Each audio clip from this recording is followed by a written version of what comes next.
आपण पाहत आहोत प्रतिदिन वार्ता आवाज जनतेचा। पूर्णा तालुका क्रीडा संकुलात निकृष्ट दर्जाचं काम, वरिष्ठ अधिकाऱ्यांचं कामाकडे दुर्लक्ष। पूर्णा येथील तालुका क्रीडा संकुलाचं काम अतिशय निकृष्ट दर्जाचं होत असून संबंधित विभागातील वरिष्ठ अधिकाऱ्यांचं कामाकडे सर्रास दुर्लक्ष होत असल्याचं दिसून आलं आहे। सध्या मैदानात 200 मीटर धावण्याचे कार्य प्रगतीपथावर असून ट्रॅकच्या व्यतिरिक्त ठिकाणी मोठी दगडं टाकण्यात आली आहेत। मैदानावर टाकण्यात येत असलेल्या मुरुमाच्या प्रथम स्तरावर दबई चालवून मैदान अजून सपाट आणि मजबूत होणं अपेक्षित आहे, पण त्या ठिकाणी कोणत्याही प्रकारची लेवलिंग झालेली नसून त्या ठिकाणी मोठमोठी दगडे वापरली गेलेली आहेत। यामुळे कामाच्या गुणवत्तेवर प्रश्नचिन्ह उपस्थित होत आहे। सध्या ट्रॅकच्या मध्ये लाल माती टाकण्याचं काम मागील काही दिवसांपासून थांबवण्यात आलं आहे। गणतंत्र दिवसाच्या निमित्ताने अनेक शाळांच्या स्पर्धा या ठिकाणी घेतल्या गेल्या असत्या, परंतु संकुलाच्या ठिकाणी होत असलेलं काम निकृष्ट आणि कासवाच्या गतीनं होत असल्यामुळे मुलांना हक्काच्या मैदानावर खेळण्यास मुकावं लागत आहे। यासोबतच इनडोअर हॉलची दुरावस्था झालेली आहे। बऱ्याच ठिकाणी वुडन कोर्ट ही खचलेला असून त्याची दुरावस्था झाली आहे। इनडोअर हॉलमध्ये पक्ष्यांच्या विष्ठेचा दुर्गंध संपूर्ण हॉलमध्ये पसरलेला आढळतोय। या संपूर्ण प्रकरणाची तात्काळ गंभीर दखल घेण्याची मागणी क्रीडाप्रेमी विनय कराड, विजय पल्लय, वीरेंद्र कांबळे, शेख समी यांनी केली आहे।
नमस्कार। पहिले तर सर्वांना मकर संक्रांतीच्या खूप खूप शुभेच्छा।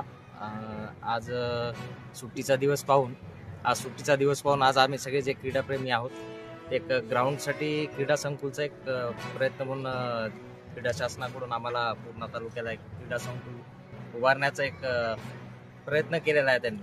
तर त्या संदर्भात आम्ही बघण्यासाठी आज पाहणी केलेली आहे। त्या पाहणी करत असताना कामाचं निकृष्ट दर्जाचं काम आम्हाला बघण्यात आलेलं आहे। त्यामध्ये सुरुवातीपासून ग्राउंडमध्ये जे मोडून टाकण्यात आल्या, त्याच्यामध्ये खूप मोठमोठे दगड आहेत हे आढळून आलेलं आहे. आणि सगळ्यात महत्त्वाचं पूर्णा म्हणलं तर क्रिकेटचा एक महायोग म्हणता येईल त्याला, कारण जिल्हाभर क्रिकेटप्रेमी आहेतच, पण पूर्णा शहरामध्ये इतके मोठमोठे क्रीडा खेळाडू उभे राहिलेले आहेत. तर त्यासाठी पूर्णेला सध्या तरी एकही क्रिकेट खेळण्यासाठी कोणतं ग्राउंड उपलब्ध नाही. पण त्या क्रीडा संकुलमध्ये आम्हाला क्रिकेटसाठी एक काय म्हणता येईल त्याला 2 विकेट करून घेण्याचा एक आमचा प्रयत्न आहे. तर त्यासाठी ग्राउंडची पाहणी केलेली आहे. माझ्यासोबत आहेत आमचे सिनियर खेळाडू आहेत, विजय भाऊ पल्ले, वीरभाऊ कांबळे आहेत.